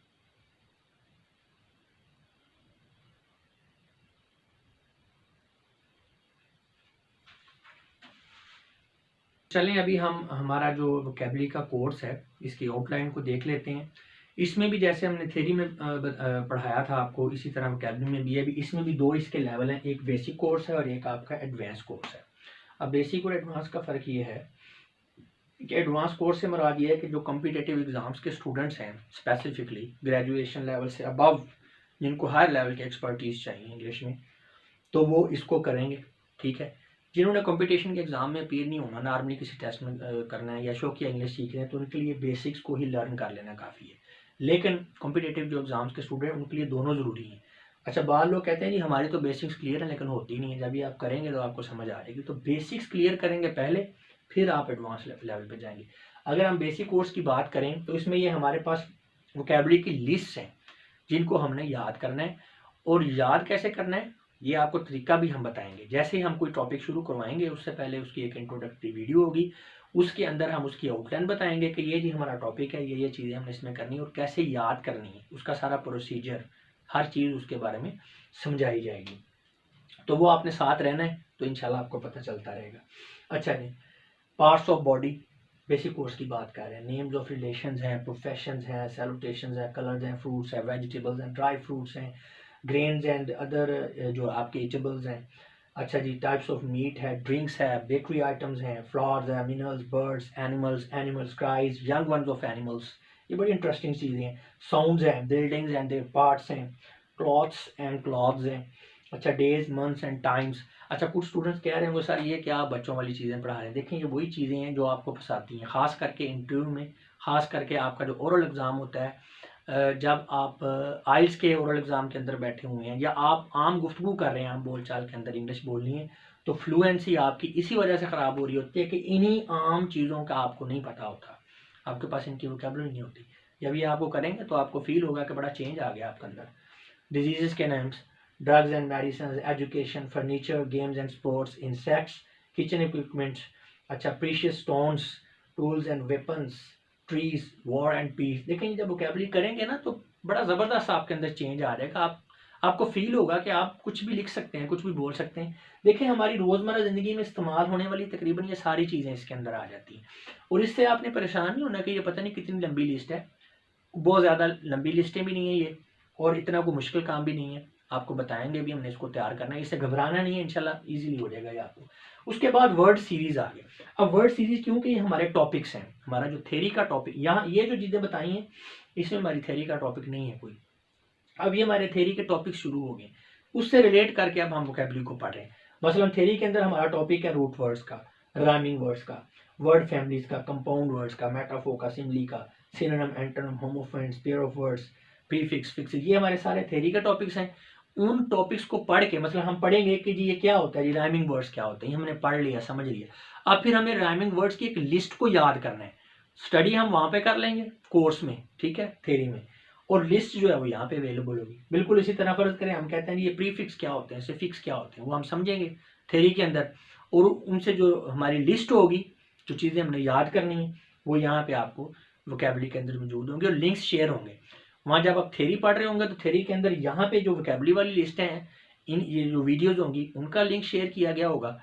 और जब आप ये वाले पढ़ रहे हैं वोकैबुलरी, तो यहाँ पे ये जो आप टॉपिक्स पढ़ रहे हैं, जिसकी वीडियो पढ़ रहे हैं, उसका थ्योरी के टॉपिक का लिंक जो है वो यहाँ पे दिया होगा। तो लिंक शेयर होंगे दोनों साइड पे, इंशाल्लाह आपको प्रॉब्लम नहीं होगा। ना भी शेयर हो तो थोड़ा बहुत आप जब साथ रहते हैं तो आपको अंदाज़ा हो जाता है, एक्सपीरियंस हो जाता है आपको, इंशाल्लाह प्रॉब्लम नहीं होगा। उसके बाद आ जाता है नाउन सीरीज। अब नाउन सीरीज इसलिए कि जब हम नाउन का टॉपिक पढ़ते हैं वहाँ पे थ्योरी में, तो हमारा वास्ता पड़ता है जेंडर के साथ, नंबर्स के साथ और डेरिवेटिव्स के साथ। तो फिर हमने इनको, हमें ज़बानी भी तो याद करना पड़ेगा ना, जब मुज़क्कर मोनस है, ठीक है, ये सारी चीज़ें, जैसे बॉय है तो बॉय का मोनस जो है वो गर्ल होगा, तो ये चीज़ें तो हमें याद करनी पड़ेंगी। तो इसलिए फेमिनिन मैस्कुलिन न्यूटर जेंडर क्या होता है, सिंगुलर प्लूरल और कॉमन नंबर क्या होता है, इसमें आप डेरिवेटिव्स बनाएंगे कि नाउन आपने बनाना है जी, जैसे हम वर्ब से नाउन बना रहे हैं तो उसमें हम बहुत सारी एग्जांपल्स करेंगे, तो वो सारा आपका ये वोकैबुलरी का पोर्शन थ्योरी के साथ रिलेट करके चलेगा। इसके अलावा एडजेक्टिव सीरीज आ गई जी हाँ, जब हम थ्योरी में एडजेक्टिव पढ़ेंगे तो उसमें हमने डिग्रीज ऑफ एडजेक्टिव की ज़रूरत है, यानी वो हमें पढ़ेंगे वो क्या होती है, लेकिन फिर लिस्ट चाहिए हमें वोकैबुलरी की, वो इसमें पढ़ेंगे। एडजेक्टिव की काइंड्स की लिस्ट हम यहाँ पे पढ़ेंगे। वर्ब सीरीज में फिर हम जब वर्ब पढ़ेंगे तो फिर आगे हमें फ्रेजल वर्ब, प्रो वर्ब, उसके वर्ब की फॉर्म्स बहुत इंपॉर्टेंट है। अगर वर्ब की फॉर्म्स को आपका नहीं पता तो आप लिख ही नहीं सकते, इसलिए फ्रेजल वर्ब्स का भी पता होना चाहिए प्रॉपर कॉम्प्रीहेंशन के लिए। प्रोवर्ब्स का आपको पता होना, ये सारी चीज़ों की वोकैबुलरी लिस्ट जो है हम इसको यहाँ पे तैयार करेंगे। इसके बाद एडवर्ब सीरीज है, उसमें भी डिग्रीज ऑफ एडवर्ब्स हैं, काइंड्स ऑफ एडवर्ब्स, और हम एडवर्ब को जब ड्राइव करते हैं एडजेक्टिव से तो फिर इनकी एग्जांपल्स की लिस्ट होंगी, तो वो सारी हम इसमें पढ़ेंगे। तो जब आप ये वीडियो देखेंगे तो इंशाल्लाह आपको क्लियर हो जाएगा। और मैंने आपको बताया भी है कि कोई भी टॉपिक स्टार्ट करने से पहले हम एक इंट्रोडक्टरी वीडियो छोटी सी बनाएंगे, जिसके अंदर उस टॉपिक को एक्सप्लेन करेंगे, उसकी आउटलाइन को, उसका सारा प्रोसीजर, मेथडोलॉजी के कैसे हमने उसको तैयार करना है, कैसे उसको असेस करना है। अच्छा, उसके बाद प्रपोजिशन है, इसकी एक बहुत अच्छी ड्रिल आपको इंशाल्लाह करवाएंगे। प्रपोजिशन का स्टूडेंट्स को बहुत प्रॉब्लम रहता है, इंशाल्लाह ये आपका हल हो जाएगा। कंट्रैक्शंस पे बात होगी, ईडियम्स का होगा, ये ईडियम 2-3 दफ़ा आगे आने, ये आपके बेसिक लेवल पे, जैसे ये प्राइमरी या मिडिल लेवल के होते हैं ईडियम्स, वो भी ज़रूरी होते हैं। बाज़ औक़ात आपको मुश्किल चीज़ें आती होती हैं, फंसते हैं आप आसान चीज़ों की वजह से, आसान नहीं आ रही होती, तो हमने सारा कुछ करना है। तो ये बेसिक लेवल के ईडियम्स आपको करवाएंगे। लेकिन उसके बाद हमारा एडवांस कोर्स शुरू हो जाता है। एडवांस कोर्स के अंदर रूट वर्ड्स हैं, देखिए हमने पीछे भी पढ़ा है, ये बेसिक लेवल का था, अब यहाँ पे हम थोड़ा आगे चलेंगे। प्रीफिक्स फिक्स हमने पीछे भी पढ़े हैं, यहाँ पे भी पढ़ेंगे एडवांस लेवल पे आके। प्रीपोजिशन हमने पीछे पढ़ी हैं, वो बेसिक लेवल पे थी, अब थोड़ा एडवांस लेवल पे आ जाएंगे। फ्रेजल वर्ब पढ़ेंगे, यहाँ पे भी प्रोवर्ब्स भी पढ़ेंगे, वर्ब की फॉर्म्स को फिर एक दफ़ा से पढ़ेंगे। अच्छा, यहाँ पे एक मास्टर वर्ड लिस्ट है, ये बड़ी ज़बरदस्त वर्ड लिस्ट है। ये एक ऐसी वर्ड लिस्ट है कि ये आपको बड़े ज़बरदस्त तरीके से करवाएंगे, इसको याद करने का तरीका भी बताएंगे, आपकी प्रैक्टिस भी करवाएंगे। और इंशाल्लाह जब ये थोड़ी है मुश्किल इसको करना, लेकिन जब आप कर लेंगे ना तो आपके वोकैबुलरी रिलेटेड इशू जो है तकरीबन कह लें 70 to 80% आपके हल हो जाएंगे। उसमें आपके जो वोकैबुलरी से रिलेटेड क्वेश्चंस आते हैं ना पेपर में, चाहे ऑब्जेक्टिव में चाहे सब्जेक्टिव में, वो काफ़ी हद तक सॉल्व हो जाएंगे। मसलन इससे आपके ट्रांसलेशन वाला 10 नंबर का पेपर बेहतरीन, रेसी वाला बेहतरीन, कॉम्प्रीहेंशन वाला बेहतरीन। अच्छा, ये आपके क्वेश्चन हल हो गए। इसके अलावा आपके सिनोनिम एंटोनिम वो हल हो गए। इसके अलावा जनाब आपका जो है वर्ड सब्स्टिट्यूशन वाला क्वेश्चन वो आपका हल हो गया, एनालॉजी आपकी हल हो गई, यानी बहुत सारे प्रॉब्लम्स आपके हल हो जाएंगे सिर्फ इस एक वर्ड लिस्ट को करने से। इसको आप वाकई कह सकते हैं कि ये शॉर्टकट है, ठीक है। उसके बाद वन वर्ड सब्स्टिट्यूशन है जी, स्पेशली फॉर प्रेसी, इसके लिए ज़रूरत होती है सिनोनिम्स एंड एंटोनिम्स, ठीक है। हम लिहाजा से लिस्ट भी सबकी करवाएंगे, लेकिन मैंने आपको बताया कि अगर आप ये कर लेंगे ना तो आप कह लें कि कमाल हो जाएगा। अच्छा, उसके बाद आपका पेयर ऑफ वर्ड्स हैं जी, पेयर ऑफ वर्ड्स में जो कंफ्यूजिंग वर्ड्स होते हैं वो हम करेंगे, और उसमें भी ये मास्टर लिस्ट है, मास्टर लिस्ट आप कर लेंगे तो ये भी आपका मसला हल हो जाएगा। एनालॉजी करवाएंगे। ऐसा ईडियम्स की देखिए तीन मास्टर लिस्ट है, एक मास्टर वर्ड लिस्ट है हमारे पास, एक पेयर ऑफ वर्ड्स की मास्टर लिस्ट है, और एक ईडियम्स की मास्टर लिस्ट है। लेकिन ये स्पेसिफिकली हमने कम्पिटिटिव एग्जाम्स के स्टूडेंट्स को करवानी है, और इनसे इंशाल्लाह उनका जो पेपर के मसाइल ख़त्म हो जाएंगे इन चीज़ों से रिलेटेड। अच्छा, उसमें हमने चलना इसी सीक्वेंस में है, ये जो मैंने आपको लिखे हुए ना, जिस सीक्वेंस में टॉपिक्स लिखे हुए हैं इसी सीक्वेंस से हमने कोर्स करना है। स्वाय ये मैं आपको पहले बता दूं कि ये जो मास्टर वर्ड लिस्ट और जो ईडियम और ये जो पेयर ऑफ वर्ड, ये सीक्वेंस को तोड़ सकते हैं। तोड़ने से मुराद ये है कि हम कोशिश तो करेंगे कि सीक्वेंस को मेंटेन रखें, लेकिन मुझे लग रहा है क्योंकि स्टूडेंट्स को एग्जाम देना होता है तो वो बहुत ज़्यादा उनको प्रॉब्लम होता है, तो हो सकता है कि मैं बीच में से ही किसी टॉपिक को छोड़ के पहले इनको करवा दूं, तो आपने परेशान नहीं होना। सीक्वेंस यही रहेगा, जहां से हम कोर्स को छोड़ेंगे ना तो जब ये चीज़ें कंप्लीट होंगी तो कोर्स वहीं से शुरू होगा। जैसे हमने लास्ट टाइम जो हमारा थ्योरी का कोर्स था उसमें भी ऐसे ही था कि हम एडजेक्टिव पढ़ रहे थे, बीच में फिर मैंने एडजेक्टिव को छोड़ के टेंस से शुरू करवा दिया, क्योंकि स्टूडेंट्स का बहुत ज़्यादा वो कहते हैं कि सर टेंस करवाएं। फिर टेंसेस किए, वर्ब वाइस किया, फिर जब हमारे टेंसेस और वर्ब वाइस खत्म हुए तो हमने वहीं से स्टार्ट किया नेक्स्ट लेक्चर जहाँ से हमने एडजेक्टिव छोड़ा था। तो इसलिए हम चलेंगे इसी सीक्वेंस में। हो सकता है कि मैं उसको छोड़ के कोर्स को पहले ये करवा दूँ, master list, pair of words और ईडियम्स। ठीक है, अगर ऐसा हो तो आपने परेशान नहीं होना, आपको पता होना चाहिए कि जब ये कंप्लीट होंगे तो कोर्स हमारा वहीं से शुरू होगा जहाँ से हमने छोड़ा था। ठीक है, लेकिन मैं कोशिश करूंगा कि ऐसा ना करना पड़े, लेकिन मुझे लग रहा है इस चीज़ का इम्कान नज़र आ रहा है कि ऐसा करना पड़ेगा। अच्छा जी, तो ये हमारी मास्टर वर्ड लिस्ट होंगी। उसके बाद डिफरेंट पार्ट्स ऑफ स्पीच के तौर पर यूज़ होते हैं, यानी वर्ड एक ही है तो डिफरेंट पार्ट्स ऑफ स्पीच के तौर पर यूज़ हो रहा है, तो इसे भी समझना बहुत ज़रूरी है। ठीक है, वही बात मैंने की है ना कि जो है वर्ड मीनिंग को समझ लेने से बात नहीं क्लियर होती, आपको प्रिसाइज उसका पता होना चाहिए, आपको सिर्फ उसके कॉन्टेक्स्ट के लिहाज से यूजेज का नहीं पता होना चाहिए, उसकी जो सेंटेंस स्ट्रक्चर है उसके लिहाज से भी उसका यूज पता होना चाहिए कि जो एक वर्ड है वो सेंटेंस स्ट्रक्चर के हवाले से उसका यूज़ क्या होगा, वो एज ए वर्ब यूज़ होगा, एज ए नाउन यूज़ होगा, adverb as an adjective use होगा। अच्छा जी, इसके अलावा इडियोमैटिक सेंटेंसेस होते हैं कुछ, उनको देखेंगे। सम एक्सप्रेसिव वर्ड्स को देखेंगे जिससे बड़ी शाइन आ जाती है आपकी लिखने में, बड़ी मैच्योर राइटिंग आपकी लगती है उससे। अच्छा जी, वोकैबुलरी एंड राइट वर्ड, हाँ जी, ये वही वाली बातें जो मैंने अभी आपको बताई हैं कि राइट वर्ड आपने कौन सा यूज़ करना है, कौन से कॉन्टेक्स्ट के लिए। वैसे इसका भी कोई शॉर्टकट तो नहीं है, ये आपको एक्सपीरियंस से, रीडिंग से ही आता है, लेकिन यहाँ पे हम काफ़ी हद तक आपकी रीडिंग की कमी को इंशाल्लाह पूरी करने की कोशिश करेंगे। इसी तरह एक स्पेशल वर्ड लिस्ट है, वो भी, ये भी सारी चीज़ें ही हैं ना, ये एक्स्ट्राज में आ जाती हैं, यानी आपकी बाकी चीज़ें क्लियर हो गई हैं एग्जाम पॉइंट ऑफ व्यू से, तो ये आप जितना ज़्यादा इम्प्रूव कर सकते हैं आप करें, ये उस सेंस में है। देखें, इम्प्रूवमेंट की कोई लिमिट नहीं है, तो ये आपकी राइटिंग में मज़ीद नखार पैदा करने के लिए सारी चीज़ें आपको करवाई जाएंगी। इसी तरह फेलिसिटस फ्रेजेस हैं, कुछ यूज़फुल टर्मिनोलॉजीज़ होंगी। अब ये टर्मिनोलॉजीज़, ये समराज ये नहीं कि ये सिर्फ साइंटिफिक टर्मिनोलॉजीज़ होंगी, ये आम बोलचाल के अंदर जो हमारे चीज़ें यूज़ होती हैं, तो उनके लिए एक प्रिसाइज सिंगल वर्ड जो है वो जब आपको पता होगा तो लिखने में, आप लिखना जो है आपका बेहतर हो जाएगा, प्रिसाइज राइटिंग हो जाएगी। ठीक है, प्रेसिंग में आसानी होगी, बजाय इसके कि आपने 5 वर्ड से एक बात को कन्वे करना है, एक ही वर्ड से आप कन्वे कर पाएंगे। कुछ फॉरेन वर्ड्स होते हैं, उनका आपको पता होना चाहिए, उसमें आपकी कम्प्रीहेंशन के लिए वो ज़रूरी है। कुछ लिखा हुआ पेपर में आ गया फॉरेन वर्ड, आपको पता ही नहीं है, आप जो है उसको मिसपरसीव कर जाएंगे, आपको समझ नहीं आएगी उसकी।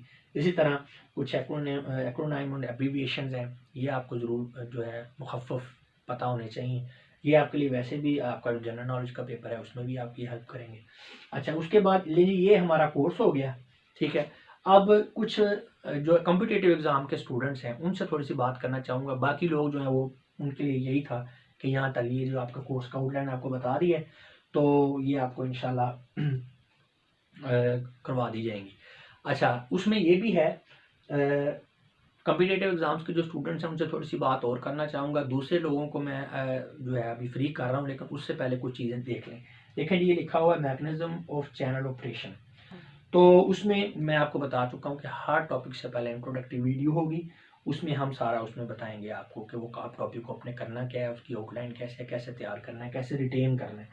लिंक शेयरिंग सिस्टम है, वही वाली बात कि थे वोकैबुलरी वाला जो वीडियो है उसके साथ थ्योरी की वीडियो का लिंक होगा, और जो आपकी थ्योरी की वीडियो है उसके साथ उस टॉपिक से रिलेटेड जो वोकैबुलरी होगी उसका लिंक होगा, दोनों तरफ लिंक शेयर होंगे। अच्छा जी, इसके अलावा फॉलोइंग कंटेंट्स में भी अपलोडेड आउट ऑफ सीक्वेंस, हाँ ये बात मैं बता चुका हूँ कि ये 3 जो है, master word list, master idiom list और master pair of word list, ये जो है ये सीक्वेंस के बगैर, यानी बीच में से ही जो है नहीं कोर्स को छोड़ के करवाए जा सकते हैं, बाद में फिर कोर्स को वहीं से शुरू कर लेंगे जहाँ से छोड़ा हुआ, ये चीज़ें होगी। अच्छा, उसके अलावा ये लिखा हुआ जी must watch following most important videos, हाँ ये कुछ वीडियोस हैं, ये मैं आपको स्ट्रॉन्गली रेकमेंड करूँगा अगर आप इंग्लिश सीखना चाहते हैं। पहली, how to learn English language, जी ये हमारा वोकैबुलरी का कोर्स है, जिस तरह इसकी ये वीडियो है जो हमारा थ्योरी का कोर्स है उसकी पहली वीडियो है how to learn English language, वो बहुत ज़रूरी है आपके लिए, उसको देखें, इंशाल्लाह बहुत सारी आपकी परेशानियाँ और आपकी गलतफहमियाँ दूर हो जाएंगी। उसके बाद है all introductory videos of complete English course, हाँ ये जो कंप्लीट इंग्लिश कोर्स हम थ्योरी का करवा रहे हैं वहाँ पे उस चैनल पे, उसके अंदर एक प्लेलिस्ट है इंट्रोडक्टरी वीडियोस का नाम पे, तो इंग्लिश लैंग्वेज सीखने के हवाले से उसमें छोटी छोटी वीडियोज़ हैं, 10-12 वीडियोज़ हैं, और एक वीडियो का ड्यूरेशन जो है 10 से 15 मिनट ही, तो वो भी आप कह लें कि आपके लिए नॉलेज का एक तरह से ख़जाना ही है। पूरे का पूरा जो एक्सपीरियंस था ना अपना, वो मैंने उसका निचोड़ के उसका उनके अंदर डाल दिया, और यकीन करें आपको बड़ा फ़ायदा होगा। और मैं दावे से ये बात कहता हूँ, आप पहले एक वीडियो सुन के देख लें, आप जो टाइम वहाँ पे इन वीडियोज़ को सुनने में, देखने में लगाएंगे वो आपका ज़ाया नहीं होगा, और इंशाल्लाह आपको इंटरेस्टिंग भी लगेंगी, बोर भी आप नहीं होंगे। तो ये आपने ज़रूर देखनी है इंट्रोडक्टिव वीडियोस और ये इंग्लिश लैंग्वेज वाली 2 वीडियोस जो है। यानी इंग्लिश लैंग्वेज वाली तो एक वीडियोस है, ये आगे पूरी प्लेलिस्ट है इंट्रोडक्टिव वीडियोस वाली। अच्छा, उसके अलावा मोटिवेशनल वीडियोस। देखिए ये मोटिवेशन जो है ना, मेरे ख्याल में तो ये सांस लेने से भी ज़्यादा ज़रूरी है ज़िंदा जीने के लिए। बगैर किसी मोटिवेशन के आप कोई काम भी नहीं कर सकते। और मोटिवेशन की ज़रूरत हर किसी को होती है, वक्फे वक्फे से होती है। मुझे भी ज़रूरत होती है। बाज़ औक़ात मैं इतना डिप्रेस हो जाता हूँ, इतना फ्रस्ट्रेट हो जाता हूँ, तो या कोई काम नहीं हो रहा होता तो बड़ी एक मायूस-कुन सूरत हाल है, तो मैं अपनी वही पुरानी वाली वीडियो जो मोटिवेशनल वीडियोज़ मैंने बना के रखी हैं, मैं उनको सुनता हूँ, देखता हूँ, तो मैं चार्ज हो जाता हूँ, मोटिवेशन आ जाती है। तो मोटिवेशन की ज़रूरत, जब भी आप लो फ़ील करें तो आप मोटिवेशन का कोई ना कोई सोर्स ज़रूर ढूँढें। मैं ये नहीं कह रहा कि आप मेरी वीडियोज़ ही देखें, कोई भी है जिस चीज़ से भी आपको मोटिवेशन मिलती है, आप जो है उस चीज़ को अपनाएँ और ख़ुद को मोटिवेट रखें। तो मैंने भी थोड़ा इंतज़ाम कर रखा है, ठीक है? जब भी आप लो फ़ील करें तो ये मोटिवेशनल वीडियोज़ ही मैंने साथ दी हैं। कोर्स को शुरू करने से पहले एक वीडियो है, एक ही आप सुन लें तो आपका काम हो जाएगा। A highly motivational video for students. तो तलबा के लिए एक इंतहाई ही जो है, तलबा के जज़्बात में नई रूह फूँक देने वाली वीडियो, ये मैंने उसका टाइटल रखा है, उसका लिंक भी नीचे दिया हुआ है। तो आप ये एक ही वीडियो देख लें तो आपको बड़ा फ़ायदा हो जाएगा, मोटिवेशन आपकी बहाल हो जाएगी। उसके साथ वैसे भी आप कभी लो फ़ील करें तो आप मोटिवेशनल वीडियोज़ देखें। तो ये जी एक पूरी प्लेलिस्ट है मोटिवेशन वीडियोज़ की भी, इंट्रोडक्टिव वीडियोज़ की भी प्लेलिस्ट है और ये वीडियो है, ठीक है? तो ये हमारा चैनल है दूसरा, अगर किसी को नहीं पता, पाकिस्तान एजुकेशन प्रोग्राम, और ये वाला चैनल इससे लिंक ही है। आप कह लें ये उसी का दूसरा हिस्सा ही है, या उसकी आप कह लें सब ब्रांच है। तो ये दोनों चैनल एक दूसरे से लिंक है। तो ये जो पाकिस्तान एजुकेशन प्रोग्राम का हमारा चैनल है, उसकी ये वीडियोज़ हैं। इस चैनल का भी और इन वीडियोज़ के लिंक्स भी इस वीडियो के नीचे डिस्क्रिप्शन के अंदर शेयर कर दी गई। ये मैंने लिखा भी हुआ ताकि आप भूलें ना। अच्छा, ये भी आपको बता दिए। ले जी, ये आपका जो लोग कॉम्पिटिशन के एग्ज़ाम में अपीयर नहीं हो रहे, उनको इजाज़त है, वो वीडियो को बंद कर सकते हैं। जो कॉम्पिटिशन के एग्ज़ाम के जो स्टूडेंट्स हैं वो मेरे साथ रहेंगे। वैसे अगर दूसरे लोग भी साथ रहेंगे तो उनको फ़ायदा ही होगा, कोई इररेलेवेंट चीज़ ऐसी नहीं है, उनके लिए भी कुछ ना कुछ इन्फॉर्मेशन यहाँ से उनको अवेलेबल हो जाएगी। जी। अच्छा, जो हमारे कॉम्पिटिटिव एग्ज़ाम्स के जो स्टूडेंट्स हैं ना, वो अक्सर ही इस एम्बिग्युइटी का शिकार रहते हैं कि यार लेवल क्या होना चाहिए बंदे का, एग्ज़ाम में अपीयर होना है तो किस किस्म का लेवल होना चाहिए इंग्लिश का।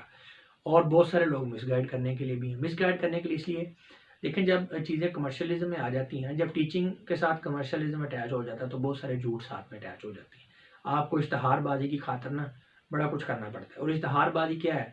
देखें, जो आपकी सेल है ना, उसका एक रूल है, कोई भी चीज़ 2 तरह से बेची जाती है, या सब्ज़ बाग दिखा के या डरा धमका के।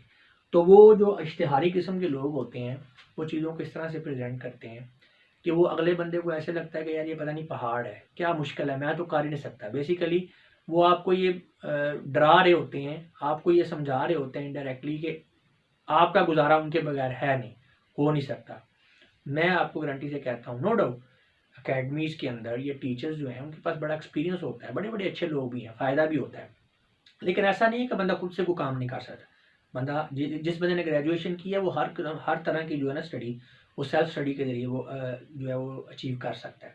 तो इसलिए स्टूडेंट्स बड़े परेशान हो जाते हैं कि पता नहीं कौन-सा लेवल है, कितनी मुश्किल किस्म की इंग्लिश चाहिए और पता नहीं क्या बंदे को कोई सुकरात बनना पड़ेगा सीएसएस करने के लिए या कॉम्पिटिटिव एग्ज़ाम में अपीयर होने के लिए। ऐसा कुछ नहीं है। अभी मैं आपको बता देता हूँ आपका, ताकि आपको पिक्चर क्लियर हो जाए। कॉम्पिटिटिव एग्ज़ाम का जो स्टूडेंट है उसके लिए क्या प्रीरेक्विजिट्स हैं जी। इंग्लिश उसकी फ्लॉलेस हो, गलतियाँ उसमें ना हो और ग्रामेटिकली वो ठीक हो, ग्रामर की मिस्टेक्स उसमें नहीं होनी चाहिए।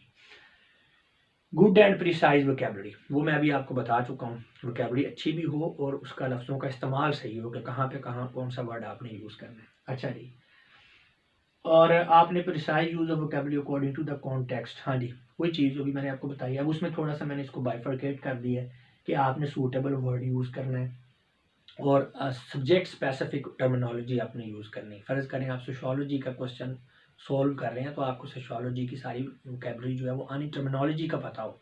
इसी तरह आप इकोनॉमिक्स का कोई क्वेश्चन सॉल्व कर रहे हैं तो आपको इकोनॉमिक्स की टर्मिनोलॉजी का पता हो, या जैसे जो भी आप सब्जेक्ट यूज़ कर रहे हैं। अच्छा जी, जनरल टर्मिनोलॉजी, जनरल टर्मिनोलॉजी आम बोलचाल में, ठीक है, जो चीज़ें यूज़ होती हैं तो उसकी स्पेसिफिक जो वर्ड यूज़ किया जाता है वो आपको पता होना चाहिए, और जो वर्ड के यूज़ करने का जो रूल है वो आपको पता होना चाहिए। ये सारी चीज़ें इंशाल्लाह पढ़ेंगे हम। अब उसमें 4 रूल्स मैं आपको बता भी रहा हूँ, ठीक है। उसमें ये है कि बाज़ स्टूडेंट्स क्या करते हैं, वो उनके ज़हन में ये बैठा होता है कि मुश्किल वर्ड यूज़ करेंगे ना तो बड़ा रोब पड़ेगा। ऐसा नहीं है। अच्छी राइटिंग का ये हरगिज़ मतलब नहीं है कि आपने बड़ी कोई आप कह लें गाढ़ी किस्म की वोकैबुलरी बीच में यूज़ की हुई है, ऐसा नहीं है, बल्कि इसका रॉन्ग इम्पैक्ट पड़ता है। आजकल किसी ने बहुत ज़्यादा आप कह लें ना, बहुत ज़्यादा हाई किस्म की वोकैबुलरी, लेबोरियस किस्म की राइटिंग लिखी हो तो मज़ाक का खेल बन जाती है, लोग मज़ाक उड़ाते हैं कि यार ये पागल है। देखें, आपकी जो तहरीर है ना उसके अंदर एक बस खूबसूरती होनी चाहिए, ठीक है? पढ़ना वाला जो आप लिखा हुआ है या आप कुछ बोल रहे हैं, सुनने वाला या पढ़ने वाला ना, वो आपकी तहरीर को पढ़ के या सुन के ना वो गिरफ्तार हो जाए, गिरफ्त में ले ले वो पढ़ने वाले को, उसको मज़ा आए, उसका इंटरेस्ट डेवलप हो जाए। देखें, एक ही मुद्दा होता है, एक बंदा उसको इस तरह से बयान करता है, सुनने वाला बोर हो जाता है। दूसरा बंदा उसको इस तरह से बयान करता है कि वो जो दूसरे बंदे का यानी वो इंटरेस्ट डेवलप हो जाता है, वो छोड़ ही नहीं पाता, वो अपने सारे ज़रूरी काम जो है वो भूल जाता है। वो पहले उस चीज़ को मुकम्मल सुनता है या पढ़ता है तो फिर वो किसी और तरफ की जाता है। तो ये चीज़ होती है कि आपके पढ़े लिखे जो है एक तो ठीक हो ग्रामेटिकली, और पढ़ने वाले को मज़ा हो, उसमें नेचुरल एक फ़्लो हो, एक कोहेरेंस हो। ये सारी चीज़ें कब आएँगी, जब आपको इंग्लिश ग्रामर का पता हो, इंशाल्लाह वो थ्योरी में आपको करवा रहे हैं, वोकैबुलरी का आपको पता हो, फिर उनके यूज़ का प्रैक्टिस से आपको पता लग जाएगा। तो वो ये सारी चीज़ें जब आपकी राइटिंग में होनी चाहिए। बहुत ज़्यादा हाई लेवल की लेबोरियस किस्म की वोकैबुलरी आपको नहीं चाहिए, बल्कि इसका नेगेटिव जो है वो इम्पैक्ट पड़ता है। तो फ़ैमिलियर वर्ड्स आपने यूज़ करने हैं, कोई बड़े एंड अनफ़ैमिलियर किस्म के वर्ड यूज़ करने की ज़रूरत नहीं है, इसका नेगेटिव इम्पैक्ट पड़ेगा। इसके अलावा concrete word versus abstract word, हाँ जी, ऐसे स्ट्रॉन्ग जो है टर्मिनोलॉजी यूज़ करें जिसका एक इम्पैक्ट पड़े। एक वैग आइडिया या एक एब्स्ट्रैक्ट किस्म की चीज़ें जो हमको अवॉइड करें। Single word versus group of word जी। अब एक आपका कॉन्सेप्ट है, अगर एक ही वर्ड से वो क्लियर हो रहा है, कन्वे हो रहा है, तो आपको क्या ज़रूरत है कि आप उसे 5 वर्ड से जो है उसको कन्वे करें। तो ज़्यादा वर्ड्स के बजाय कम वर्ड्स को यूज़ करें। अच्छा जी, शॉर्ट वर्सेस लॉन्ग वर्ड। इसी तरह लंबे वर्ड्स जो हैं उसको यूज़ करने के बजाय आप छोटे वर्ड्स जो हैं यूज़ करें। मसलन एक लफ्ज़ है डिले, ठीक है, डिले एक वर्ड है, उसके बजाय आप यूज़ करते हैं प्रोक्रेस्टिनेशन, तो ये कोई अच्छा इम्पैक्ट नहीं है। बेसिकली आप क्या कह रहे हैं, आप चाह ये रहे हैं कि आपका जो है रोब पैदा हो जाए अगले बंदे को, लेकिन आपका इम्पैक्ट जा रहा है। आप जो इतना लंबा वर्ड लिख रहे हैं, दोनों का मीनिंग सेम है, तो ज़रूरी है आपने लिखना है प्रोक्रेस्टिनेशन, आप सीधा डिले लिख दें। तो इस तरह से a good knowledge of different shades of word, हाँ जी, ये बड़ा ज़रूरी है। मैं बल्कि बता भी चुका हूँ कि डिफरेंट जो वर्ड्स हैं उनका शेड्स डिफरेंट होता है। तो ये आपको बड़ा पता होना चाहिए कि कौन सा वर्ड कौन सी सिचुएशन में यूज़ होना है। शेड से मुराद जैसे एक कलर है ना, जैसे कोई भी, जैसे पिंक है, तो पिंक कलर के पता नहीं कितनी किस्म के आगे उसके शेड, इसी तरह वर्ड्स के बड़े शेड्स हैं, और हर वर्ड जो है वो एक स्पेसिफिक जगह पे यूज़ होता है। मैंने जैसे भी आपको पहले भी बताया कि कोई भी वर्ड किसी दूसरे वर्ड का सब्स्टिट्यूट नहीं हो सकता। तो ये आपको शेड्स का पता होना चाहिए। उसमें मैं आपको फिर बताता हूँ, जैसे आई सा अ सा विच कुड नॉट सा। अब जिस बंदे की वोकैबुलरी पुअर है ना, उसको सेंटेंस की समझ नहीं आ सकती, ये क्या है, आई सा अ सा विच कुड नॉट सा। अब है क्या, ये जो सा है, ये जो वर्ब सी है उसकी सेकंड फॉर्म है, इसका मतलब है देखना, ये वर्ब है। ये सा जो है ये आरी नहीं होती, आरा, ये यहाँ पे सा नाउन है, और यहाँ पे भी ये सा कुतरना, आरी से कुतरना, तो ये वर्ब है। आप देखें एक ही वर्ड है, यहाँ पे ये वर्ब है, यहाँ पे ये नाउन है, यहाँ पे ये वर्ब है, ठीक है। तो ये आपको कैसे पता चला, जब आपकी वोकैबुलरी, आपको उसका यूज़ का पता होगा कि कौन सा वर्ड कैसे यूज़ है। जैसे मैंने अभी आपको बताया नहीं कि आपको सिर्फ कॉन्टेक्स्ट के लिहाज से नहीं बल्कि पार्ट्स ऑफ स्पीच के लिहाज से भी वर्ड्स के यूजेस का पता होना चाहिए। अच्छा, इसी तरह यहाँ पे एक वर्ड है रेजिग्नेशन, बड़ा आम वर्ड है। इसका मतलब होता है इस्तीफ़ा दे देना, किसी पोस्ट को छोड़ देना। बहुत कम स्टूडेंट्स ऐसे हैं जिनको ये पता है कि रेजिग्नेशन का मतलब राज़ी बारज़ा रहना भी है। ही शोड हिज रेजिग्नेशन, इसका मतलब ज़रूरी ये नहीं है कि उसने अपना इस्तीफ़ा दिखाया, इसका मतलब ये भी हो सकता है कि उसने अपनी रज़ा ज़ाहिर कर दी कि जैसे आप राज़ी हैं जी मैं भी वैसे ही राज़ी हूँ, ठीक है।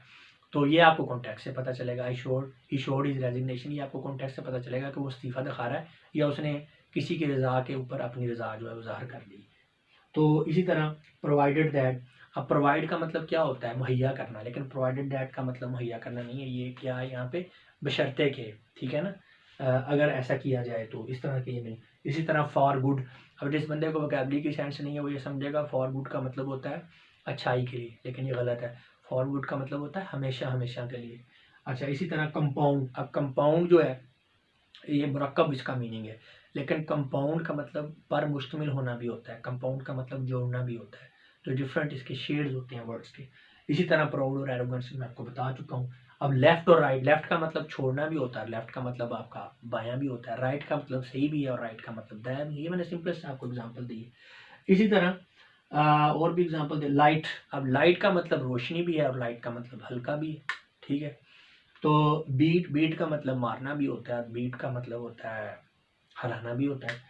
अच्छा, अब ओल्डर और एल्डर है। अब ये सिनोनिम, वो बात आ गई ना सिनोनिम वाली, अब ये सिनोनिम वर्ड है, ठीक है ना। पुराना, दोनों का मतलब पुराना है, ओल्डर और एल्डर, लेकिन इनका यूज डिफरेंट है। मैं ये नहीं कह सकता कि he is my older brother, ठीक है, he is my elder brother. इसी तरह हम ये नहीं कह सकते कि that tree is elder than other, ठीक है, एल्डर नहीं ओल्डर होगा।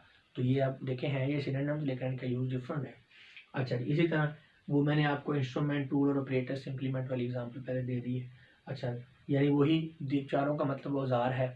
अगर उसी एक औजार को अगर कोई डॉक्टर यूज़ कर रहा है तो इंस्ट्रूमेंट है, अगर किसी औजार को कोई साइंसदान यूज़ कर रहा है तो ऑपरेटर्स है, अगर किसी औजार को कोई आपका बढ़ई यूज़ कर रहा है तो वो टूल है, अगर उसी औजार को आपका किसान यूज़ कर रहा है तो आपका इम्प्लीमेंट है। तो इसी तरह से ये वर्ड्स के शेड्स होते हैं, इसका हमें पता होना चाहिए स्टूडेंट्स को।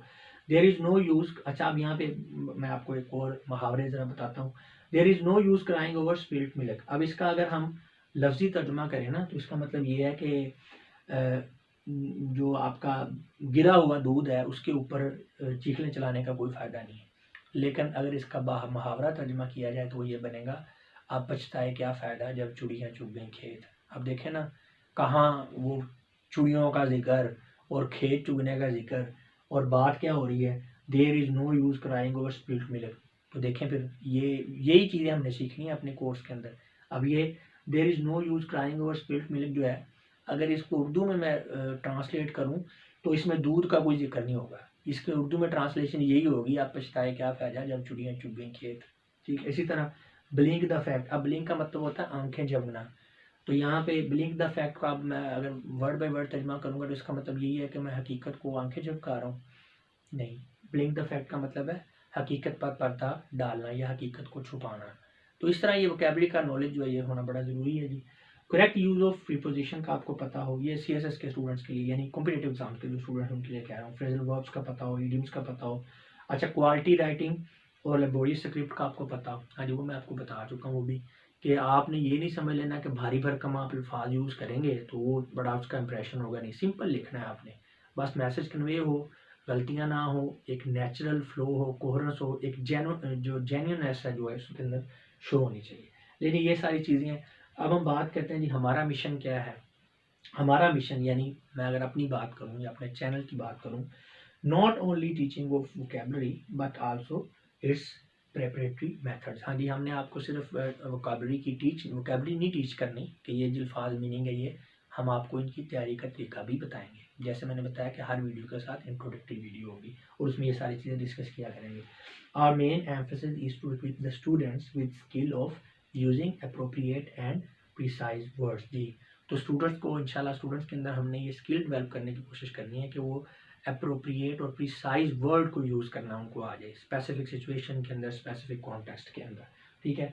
और हमारी कमिटमेंट क्या है, हमारी कमिटमेंट ये है कि after studying this course students will be able to, हाँ जी, ये जब आप कोर्स कर लेंगे इंशाल्लाह सारा, तो हमारी कमिटमेंट है कि इसके बाद स्टूडेंट्स इस काबिल हो जाएंगे कि वो अनसीन वर्ड्स का मीनिंग असेस कर लेंगे। अब ये कैसे होगा, देखें स्टूडेंट, हर वर्ड की ना एक रूट होती है और एक रूट से बहुत सारे वर्ड्स निकलते हैं। तो जब आपको एक रूट का पता चल जाता है ना, तो उस रूट से निकलने वाले जितने भी वर्ड्स हैं उनकी वो पूरी वर्ड की पूरी क्लास का आपको पता चल जाता है। तो इसलिए जब आपको वर्ड रूट्स का पता होगा, जब आपको प्रीफिक्स और सफिक्स का पता होगा ना, तो आपके सामने एक ऐसा वर्ड आ गया है जो आपने पहले नहीं देखा, तो आप उसका वो उसको उससे आपको अंदाज़ा हो जाएगा, कुछ कॉन्टेक्स्ट से और कुछ इस नॉलेज से आपको उसका मीनिंग पता चल जाएगा कि इसकी मीनिंग ये है। अच्छा, इसके अलावा कॉइनिंग ऑफ न्यू वर्ड्स, हाँ जी, नए लफ्ज़ आप गढ़ सकेंगे, बना सकेंगे, वो यही आपको प्रीफिक्स फिक्स पता होंगे और ये रूट्स का पता होगा तो आप खुद से नए लफ्ज़ भी बना सकेंगे। डेरिवेशन ऑफ वर्ड्स, हाँ जी, वर्ड्स को आपने ड्राइव करना होता है। मसलन conversion of parts of speech, जैसे आपको बताया कि आपने वर्ब से या नाउन से आपने एडजेक्टिव बनाना है, या इस तरह से और भी कन्वर्जन हैं, तो आप वर्ड्स को ड्राइव भी करना आपको आ जाएगा इंशाल्लाह। और use of words according to sentence structure and context, हाँ जी, ये तो हमारा प्राइम ऑब्जेक्टिव है ना, कि हमें जो वर्ड्स हैं उनका यूजेज हमने सीखना है कॉन्टेक्स्ट के लिहाज से और सेंटेंस स्ट्रक्चर के लिहाज से। इसके अलावा ये सारी क्वालिटीज़ तो हैं ही, और ये जो मैंने बताया हुआ है कि ये जो pre requisites for competitive exam students, इंशाल्लाह ये वाली सारी क्वालिटीज़ भी इस कोर्स को कंप्लीट करने के बाद आपको जो है ना आपके अंदर ये डेवलप हो जाएंगी। ये मैंने लिखा है अबव मेंशन्ड एट्रीब्यूट्स, यही वाली अबव मेंशन्ड एट्रीब्यूट्स, इनकी बात कर रहे हैं, यानी ये वाली 4 और ये सारी इंशाल्लाह ये सारी क्वालिटीज़ गारंटी तो नहीं दी जा सकती, क्योंकि मैंने आपको पहले भी बताया कि जो इम्प्रूवमेंट है या स्टैंडर्ड है या क्वालिटी है उसकी कोई लिमिट नहीं है, जितना मर्जी उसको आप कर लें। और वैसे भी मैं कोई इंग्लिश स्कॉलर तो हूँ नहीं, टीचर हूँ, फैसिलिटेटर हूँ, जितना मेरे पास नॉलेज है, कम है, ज़्यादा, गलत है, सही है, जो मेरे पास है इंशाल्लाह उसे कन्वे करने की कोशिश करेंगे। कमिटमेंट मेरी है कि जब कोर्स इस तरीके से आपको करवाया जाए कि जब आप कर लें तो ये सारी की सारी जो एट्रीब्यूट्स हैं आपके अंदर पैदा होते हैं। तो व्यूअर्स, अब मैं आप लोगों से इजाज़त चाहूँगा। आपका बहुत बहुत शुक्रिया, आपके पेशेंस का भी। वीडियो काफ़ी लंबी हो गई, आपने इसको सुना, और मैं अब आपको गुड लक कहूँगा कि wish you very good luck for this. जो है आपका ये जो मकसद है वोकैबुलरी को लर्न करने वाला, इसके लिए मेरी आप नेक तमन्नाएँ, नेक ख्वाहिशात आपके साथ हैं। अल्लाह पाक आपको कामयाब करें, और मेहनत, पहली चीज़ मेहनत का साथ नहीं छोड़ना। अगर आपके अंदर मेहनत करने का हौसला नहीं है तो फिर ये इसको छेड़ने की भी कोशिश मत कीजिएगा, कोई और काम कर लें, टाइम ज़ाया ना करें। तो मेहनत ज़रूरी है, हाँ मोटिवेशन चाहिए। बाज़ औक़ात बंदा काम करते करते बीच में डीमोटिवेट हो जाता है, तो उसके लिए मोटिवेशनल वीडियोज़ भी हैं, उसको भी साथ साथ आप देखते रहें। तो व्यूअर्स, अब मैं आप लोगों से इजाज़त चाहूँगा। अपना बहुत सा ख्याल रखिएगा। आपकी सुनवातों का बहुत बहुत शुक्रिया। खुदा हाफिज़।